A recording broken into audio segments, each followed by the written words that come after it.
Le One Morning.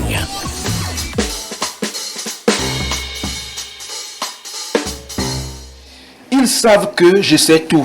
Ma vie en France-Afrique aux éditions Masbilo. C'est bien sûr Robert Bourgi, c'est le titre de son ouvrage. Il sait tout, il a tout versé pour parler ivoirien, ce qu'il a dit sur la Côte d'Ivoire. Dans un premier temps, comment vous l'accueillez?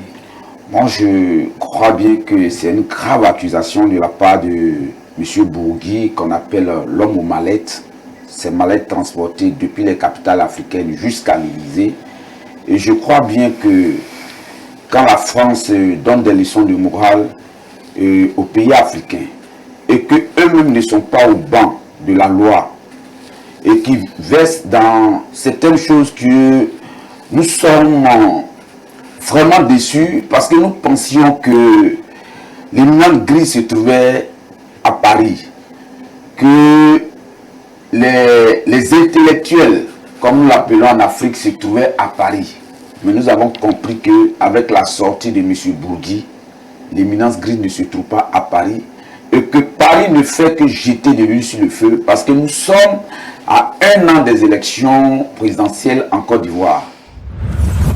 Cette sortie de Bourgi n'est pas fortuite.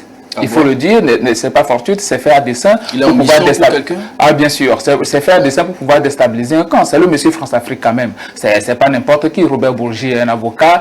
Il a été avocat de plusieurs chefs d'État africains aussi. Et il connaît les couloirs des présidences africaines. Il y va comme dans sa propre maison. Donc c'est quelqu'un qui connaît très bien la politique africaine et qui sait comment les choses se passent. Et on sait très bien la politique africaine aujourd'hui. Quand on élit un président, si ce président-là ne se rend pas à l'Élysée, on sait comment les choses se passent. Les gens se disent, bon, il n'est pas véritablement enraciné dans son pays, alors que nous, normalement, on est allé voter un président, le président doit tirer sa légitimité de sa population. Mais bizarrement, ce président-là se bat de toutes ses ailes pour pouvoir être reçu à l'Élysée. Donc aujourd'hui, si Bourgi dit ça, il faut dire qu'il y a quelque chose qui se cache derrière. Et c'est à nous, Africains, surtout aux Ivoiriens, de faire très attention pour ne pas prendre cela comme quelque chose et aller encore à une crise post-électorale. M. Bourgi, on le connaît. Vous avez vu que M. Bourgi était l'ami de Kadhafi. Mais c'est Bourgi qui a trahi Kadhafi. M. Bourgi était l'ami de Chirac.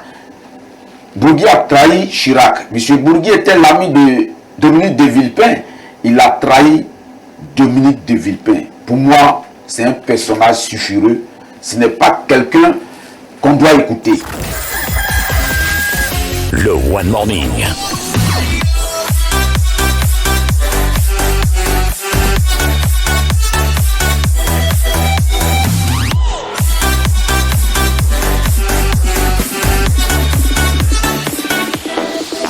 La matinale qui booste votre journée.